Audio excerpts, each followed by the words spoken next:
ఏశావు వంటి భ్రష్టుడైనను వ్యభిచారి అయినను ఉండునేమో అని జాగ్రత్తగా చూసుకుని ఏశావు ఆ తర్వాత ఆశీర్వాదాలు పొందబోయి కన్నీళ్లు విడుచుచు దానికోసం ఆ ఆశీర్వాదాల కోసం శ్రద్ధతో వెతికను.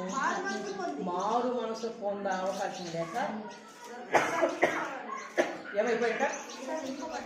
విసర్జించబడిన. దేనికోసం? ఒక్క పూట కూటి కోసం. ఆయన కూటి కోసమేనా?